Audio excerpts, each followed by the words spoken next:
You know the name Morgoth. Everyone does. Even now, ages after his defeat. The Dark Lord, the black foe of the world, the first and greatest evil to ever shadow Middle-earth. They say he was the source of all darkness, the well from which every horror flowed. They say nothing in all of creation could stand against him, that even the Valar feared to face him at the height of his power. I believed that once. We all did, all of us who served in the Iron Hell, who labored beneath the weight of Angband's endless dark. Morgoth was not merely our master. He was our god, our terror, the absolute truth around which our miserable existence turned. The thought that anything could threaten him, could make him feel what he made us feel every moment of our wretched lives, would have seemed like madness. Then came the night of the Scream, and I learned that even the Lord of all darkness was afraid of something. I should tell you what I am, what I was. I am one of the Eldar, one of the firstborn, woken beneath the stars at Cuiviénen when the world was young. I remember the light of the two trees, though that memory has grown dim and painful over the long years. I remember beauty and peace and the faces of kindred I will never see again. I was taken in one of the early raids before the sun and moon rose, when Morgoth's hunters ranged far and wide, seeking my people. They came in the dark, as they always did, and they took us in chains to the iron fortress that would become our tomb. I do not speak of what was done to me in those first years. Some of us were broken into new shapes, twisted until we became the things you call orcs.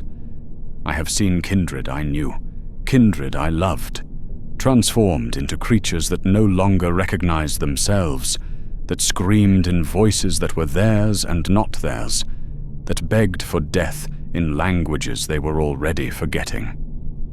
The pits of Angband are vast, and they are filled with the echoes of such transformations, an endless chorus of breaking that never truly stops. Others were kept whole in body, but broken in other ways, made into tools, into slaves, into the hands and eyes that kept Angband running. We were the fortunate ones, if fortune has any meaning in such a place. We kept our forms, our memories, our sense of what we had lost. Whether that was mercy or simply a different kind of cruelty, I have never been able to decide. I was among the latter. Perhaps I was too old to twist, my spirit too set in its shape to be remade.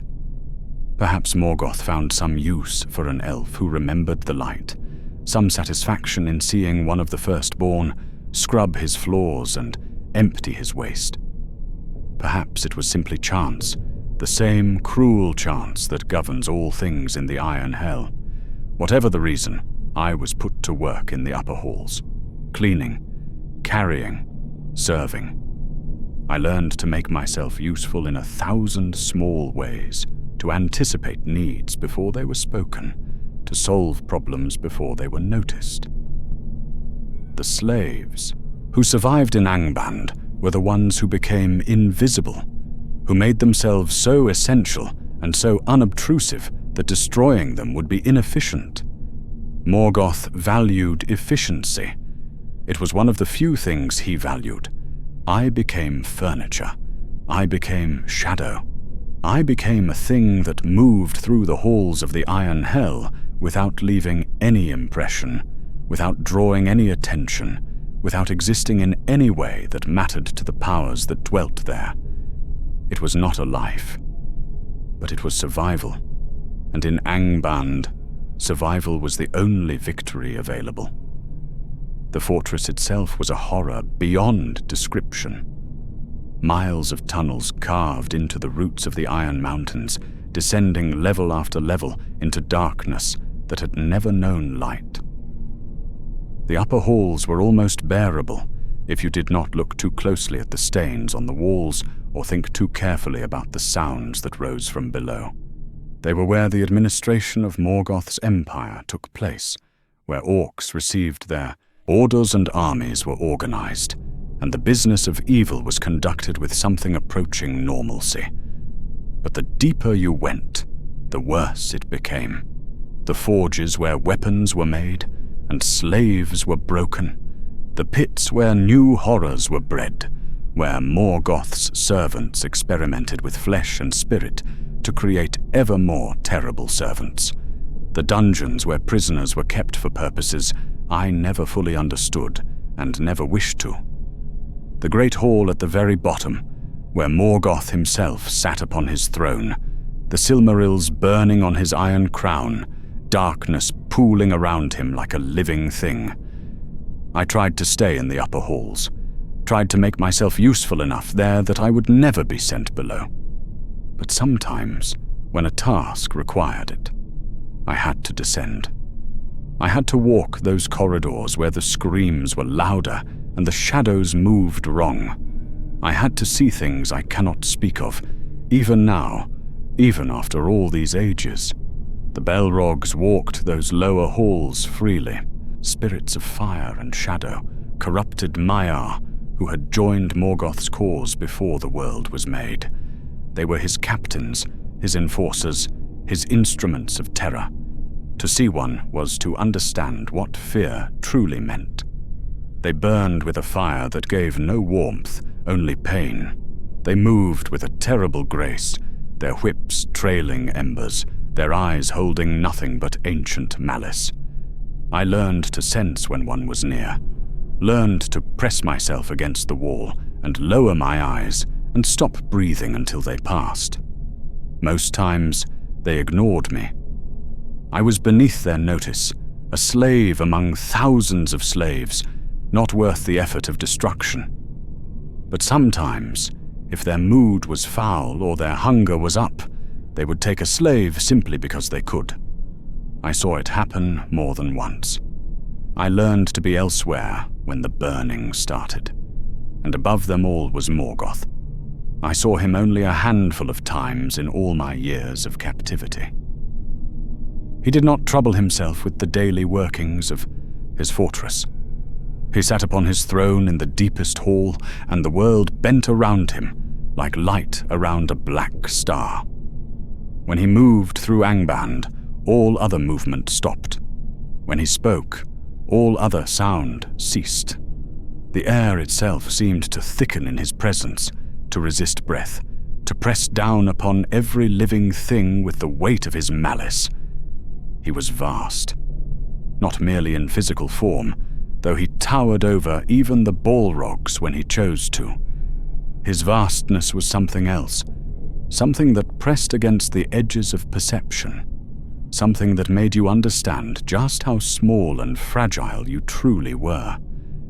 Looking upon him was like looking into a void, a darkness so complete that it seemed to drink in everything around it. And the Silmarils on his crown burned with a light that was almost worse. Holy light, beautiful light, the captured radiance of the two trees that he had stolen and claimed for his own. It hurt him, that light. I could see it in the way he sometimes reached, toward his brow, the way his face twisted when the jewels flared too bright. But he would not remove them, would not let them out of his possession for a moment. They were his triumph, his treasure, his proof that he could take even the most sacred things and make them his. I feared him more than I have ever feared anything. More than pain, more than death, more than the endless dark. Morgoth was fear itself given form, and in his presence I understood with perfect clarity that I was nothing, less than nothing, a mote of dust beneath the attention of a being older than the world. That fear was the foundation of everything. It was the mortar that held Angband together, the chain that bound every servant to their place. We did not serve because we chose to. We did not obey because we believed. We served and obeyed because the alternative was not merely death, but something worse. Something that Morgoth could do to the essence of what we were. Something that would make us pray for an ending that would never come. He was eternal. He was absolute. He was the darkness at the heart of everything. That was what I believed. That was what we all believed. And then, one night, he screamed. I remember the moment with perfect clarity. I will remember it until the breaking of the world. I was in one of the upper storerooms, conducting an inventory of vessels and glassware. It was tedious work, the kind of task that no one else wanted, which made it perfect for me. Tedious work meant solitary work, and solitary work meant safety. I had learned to treasure boredom. The room was small, lined with shelves, lit by a single guttering torch, crystal goblets, silver plates, items of beauty that had been plundered from elven homes, from dwarven hoards, from places of light and laughter that existed now only in memory. I handled them carefully, noting which were cracked, which were chipped, which had somehow survived intact despite everything. I had a goblet in my hand when it happened. A beautiful thing, crystal so fine it was nearly transparent, etched with designs that I recognized as Tellerin work. Probably taken during the kinslaying at Alqualonda. Probably still stained with the memory of whoever had owned it. The scream came without warning. It did not build, it did not grow. One moment there was silence, the ordinary oppressive silence of Angband, and the next moment there was sound unlike anything I had ever heard. No, not sound. That word is wrong. Sound travels through air, vibrates through stone, reaches the ear, and is interpreted by the mind. This was something else. This bypassed the mechanisms of hearing entirely and struck directly at the soul, at the essence of what I was, at places that should have been unreachable. And it was Morgoth's voice. I knew it instantly. I had heard him speak before, had felt the weight of his words pressing down upon me. But I had never heard this. No one had ever heard this. This was not command, not fury, not the cold pronouncements of the Dark Lord. This was terror. Pure, absolute, ungovernable terror. The sound of a being confronting something that it could not control, could not overcome, could not escape. The sound of power discovering its limits. The sound of darkness meeting something darker. The goblet in my hand exploded. I didn't drop it. I didn't squeeze it.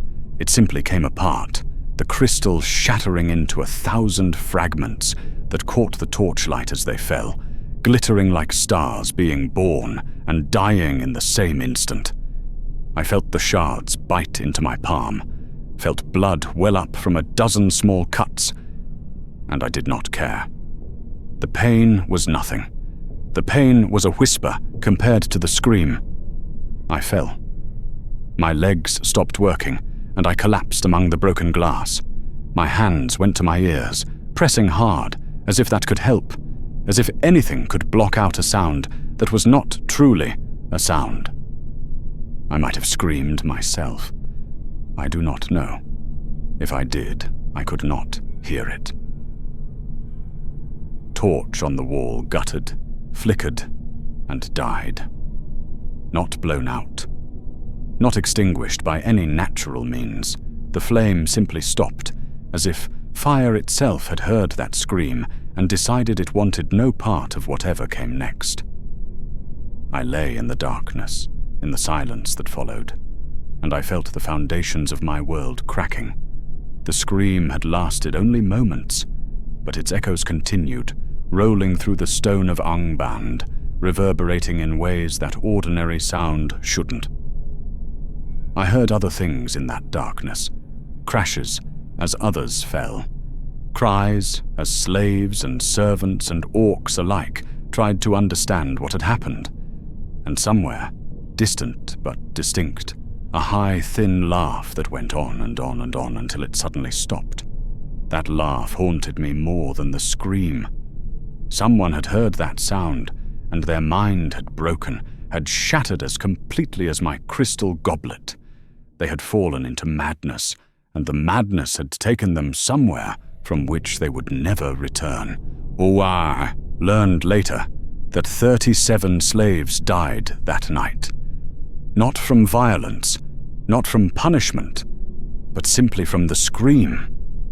Their hearts stopped, their minds cracked. They heard Morgoth's terror, and something in them could not survive the knowledge that such terror was possible. I lay among the broken crystal for what felt like hours. The darkness was absolute. I could not see my hand in front of my face, could not see the blood I knew was dripping from my wounds. I could only lie there, breathing, trying to remember how to think. Morgoth had screamed. The Dark Lord, the master of the Iron Hell, the being I had believed to be absolute and eternal and beyond all challenge, had made a sound of pure, helpless terror. What could do that? What could possibly threaten him? The Valar themselves had not faced him directly since before my capture, had not challenged his dominion, had let him build his empire of darkness and horror without interference. If even they hesitated to confront him, what could make him scream? I heard the Balrogs moving before I saw their light. They came from the deep places, from the forges and pits where they dwelt.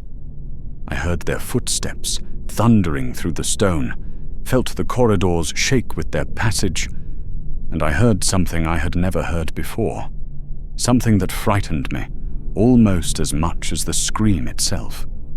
They were running. Balrogs didn't run. Balrogs strode. Balrogs walked with the terrible patience of beings who knew nothing could stand against them. They did not hurry, because hurrying implied there was something that could threaten them if they were too slow. But that night, they ran.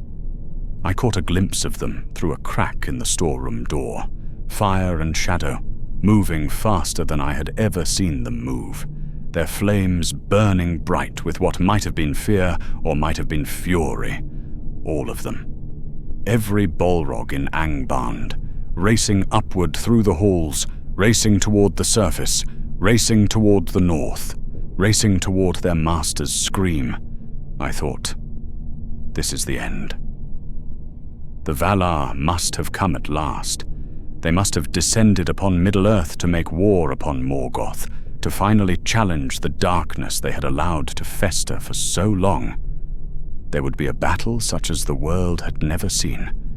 Angband would fall. Everything would change. I lay in the darkness, and I waited for the world to end. But it did not end. The Balrog's fire faded into the distance. The silence stretched on, broken only by the sounds of suffering throughout the fortress, and slowly, impossibly, Angband began to stir again. Torches were relit, orders were shouted. The machinery of the Iron Hell, disrupted for a moment, began to grind forward once more. I heard orcs barking commands, heard slaves being kicked back to their duties, heard the sound of bodies being dragged away. I rose. My legs trembled, but they held. I found the wall, found the door, found my way into the corridor outside. The scene there was chaos. Slaves lay where they had fallen, some dead, some merely broken. Orcs were stepping over them, around them, occasionally on them, too focused on their own confusion to bother with punishment. Everyone was asking the same questions, the questions no one dared ask aloud. What had happened? What had made that sound? What could make Morgoth scream? I did not ask. I cleaned my wounds, bound my bleeding hand, and I waited. In Angband, the answers always came eventually. You just had to survive long enough to hear them. The answers came in fragments over weeks and months that followed. Morgoth returned 3 days after the scream. I was not present for his return. No slave was permitted near the great gates when the Dark Lord passed through, and the corridors were cleared far in advance of his coming. But I heard about it within hours. He was wounded. The whispers spread through Angband like fire through dry grass. Morgoth was wounded. Morgoth was burned. Morgoth had returned from wherever he had gone, diminished, damaged, changed. His hands, they said, were charred black, the flesh seared as if he had plunged them into the heart of a star. His face was gaunt, drawn, as if something had drained him of vital essence. He moved slowly, painfully, and though he refused any aid, it was clear to all who saw him that he was not what he had been, and his rage was beyond anything Angband had ever witnessed. The first execution happened within an hour of his return. An orc captain who had been standing too close to the path, who had perhaps looked up when he should have looked down. Morgoth's hand moved, and the orc simply ceased to exist. Not killed, not destroyed, erased as if he had never been. More followed. Slaves who moved too slowly. Servants who spoke when silence was commanded. An entire work gang that had failed to complete some task, though I never learned what the task was or why it mattered. Morgoth walked through his fortress in those first days like a storm of annihilation, and everything in his path was destroyed. And then, on the third day, he killed a Balrog. I did not see it happen. No one saw it happen, not really. But everyone heard it. A roar of flame, a scream of a different kind, and then silence. One of the great fire spirits, one of Morgoth's most powerful servants, gone in an instant because he had spoken when Morgoth wanted silence. I understood then what I was seeing. This was not just anger. This was not just cruelty. This was shame, desperate and burning, trying to destroy itself by destroying everything around it. Morgoth was ashamed. Something had happened to him out there in the dark, something that had stripped away his aura of invincibility, that had revealed him to be vulnerable in ways that the Dark Lord should never be vulnerable. And now he was trying to bury that shame under mountains of fear, trying to remind everyone, including himself, that he was still the most terrible thing in the world. But we had heard him scream, and we could not forget. The whispers continued despite the danger, perhaps because of the danger. When you live in constant fear of death, the prospect of death for asking questions does not seem so much worse than death for any other reason. And everyone wanted to know. Everyone needed to understand what had happened. I gathered fragments from a dozen sources. An orc who had been part of the Outer Watch, who had seen Morgoth leave Angband in secret, cloaked in shadows, moving north. He had told no one at the time, too afraid of what acknowledging such a thing might mean. But now, with the scream echoing in everyone's memory, he whispered what he had seen. A thrall who worked in the deeper halls, who had overheard 2 Balrogs speaking in their own tongue of fire and shadow. They did not think any slave could understand them. But I had spent centuries learning to read things that were not meant for me, and this thrall had learned the same lesson. The Balrogs had spoken of webs, of darkness, of their master wrapped in something they could not burn, a servant who tended to Morgoth's chambers in the days after his return, who had seen the wounds on his hands before they healed. The flesh had been burned, yes, but not by ordinary fire, by light, by holy radiance that had rejected his touch, that had seared him for daring to hold it. The Silmarils. It always came back to the Silmarils. I knew their story, as everyone in Angband knew it. Feanor had made them in Valinor, capturing the light of the 2 trees in 3 perfect jewels. They were the most beautiful things ever created, and Morgoth had desired them with a hunger that eclipsed all his other hungers. He had stolen them, had murdered Feanor's father to take them, had set them in his iron crown as the ultimate symbol of his triumph. But the Silmarils were holy, blessed by Vada herself. They burned any evil thing that touched them. Morgoth wore them in his crown, endured their fire against his brow because his pride would not allow him to put them aside. The pain was constant, I knew. I had seen him reach toward his head sometimes, had seen the grimace that crossed his face when the jewels flared bright. Now his hands were burned as well. He had clutched the Silmarils, had held them directly, and they had seared his flesh in punishment. Why? Why would he hold them, knowing what they would do? What had happened that made him grasp those burning jewels? The answer came to me slowly, assembled from 100 whispered fragments over the course of months. And when I finally understood, I wished I had never asked. There was something out there in the darkness, something that even Morgoth feared. Her name was Ungoliant. The name meant nothing to me when I first heard it. I had never encountered any reference to such a being, never heard any tale that mentioned her. She was not part of any history I knew, not connected to any power I understood. She existed outside the world. I had learned to navigate outside the hierarchies of Valar and Maiar and the children of Ilúvatar. She was older than all of that. Or perhaps not older, but other. Different. A thing that had arisen from the darkness itself, from the void that existed before the world was made. A hunger given form. An emptiness that moved and thought and desired.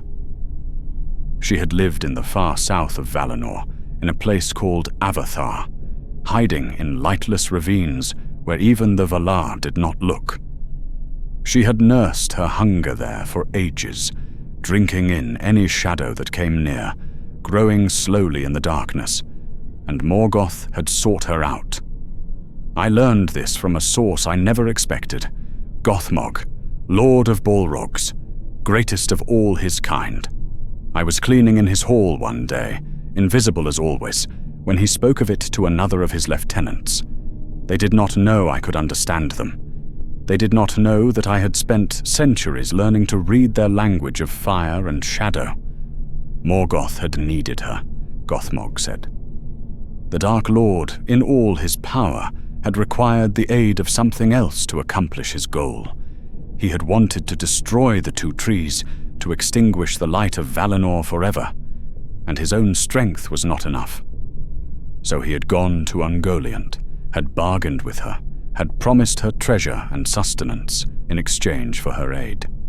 She had agreed, and together they had killed the trees.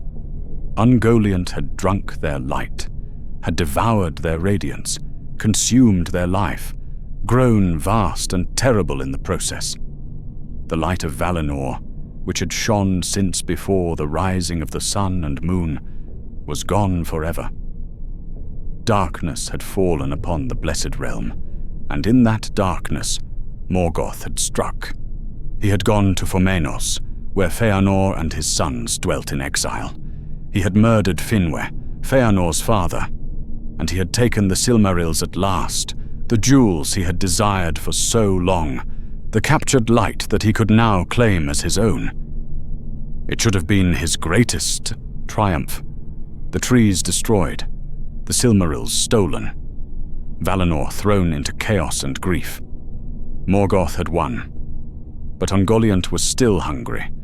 She had tasted the light of the trees, had consumed radiance beyond anything she had ever known, and it was not enough.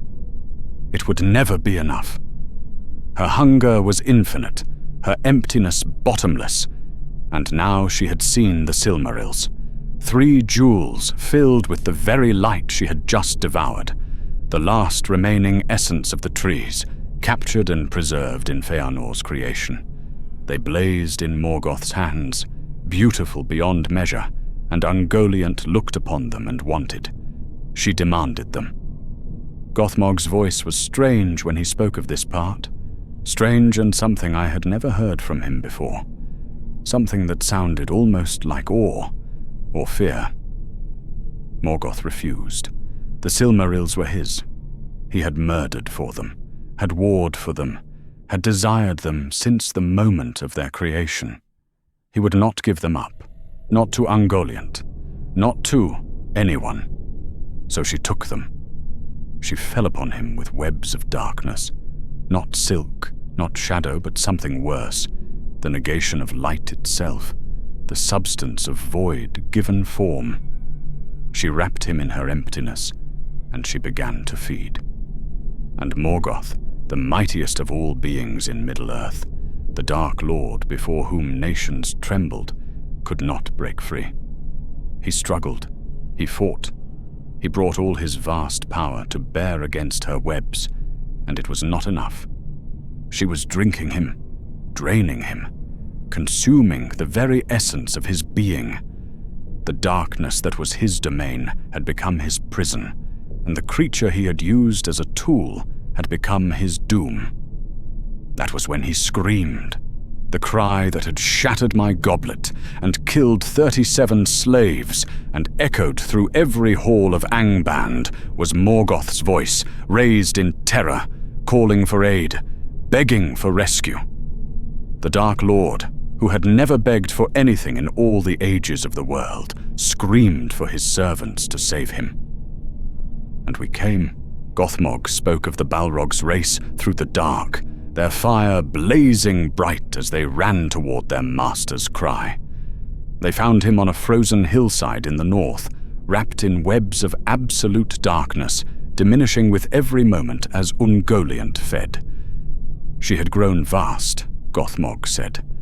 Vast and terrible, swollen with the light she had consumed, large enough to challenge the Balrogs themselves. They fought her. All of them together, all the fire and fury they possessed, hurled against her darkness. And even then, even with all their combined might, they barely drove her back. She fled at last, retreating into the shadows, still hungry, still powerful, carrying within her the devoured light of the trees. Morgoth was freed, but he was not saved. His hands were burned where he had clutched the Silmarils, trying desperately to keep them from her grasp. His spirit was diminished, some portion of his power lost forever to Ungoliant's hunger, and his pride was broken. The Dark Lord had cried for help. The master of all evil had screamed in terror like a child in the night. The being we had all believed to be absolute and eternal and beyond all challenge had been overpowered, had been fed upon, had been moments from destruction. He was not a god. He was prey. I have thought about that night for ages beyond counting, through all the centuries that followed, through Morgoth's eventual defeat, through the breaking of Angband and the reshaping of the world, through all my long wandering in lands that have forgotten what I am. I have thought about the scream.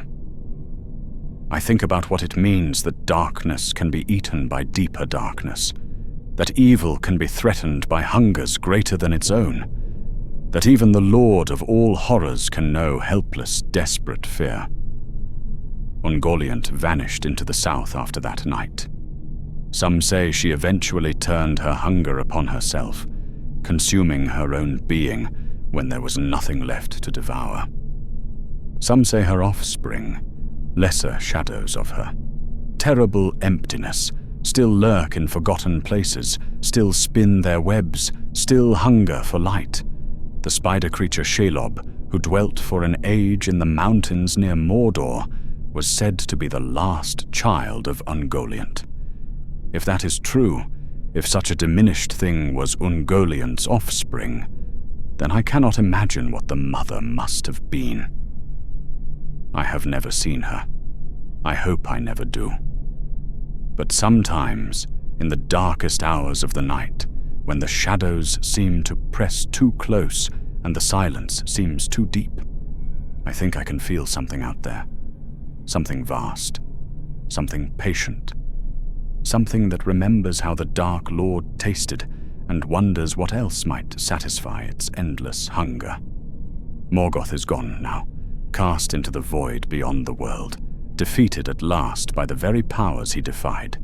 His fortress is rubble, his servants are scattered or destroyed, his age of dominion is ended, and the world has moved on. But Ungoliant was never defeated. She was never cast out, never imprisoned, never faced in battle by the Valar, who finally rose against Morgoth. She simply disappeared, faded into darkness, went somewhere that even the gods did not follow. And hunger like that does not simply end. I am old now, older than most things that still walk this world. I have seen ages rise and fall, have watched kingdoms bloom and wither, have witnessed horrors and wonders beyond counting. But nothing I have experienced in all those endless years has ever frightened me the way that Scream frightened me. Because it taught me something I have never been able to forget. There is always something darker. There is always something hungrier. There is always, somewhere in the shadows beyond the shadows, something that can make even the lords of evil cry out in terror. Morgoth learned that truth on a frozen hillside, wrapped in webs of void, feeling his power drain away into an emptiness that could never be filled. I learned it in a storeroom, surrounded by shattered crystal, listening to the most powerful being I had ever known beg for his life. And sometimes, when the night is very dark and very still, I think I can still hear the echo of that scream, still feel the terror in it, still sense, at the very edge of perception, something vast and patient and impossibly hungry, waiting in the darkness, waiting to feed again.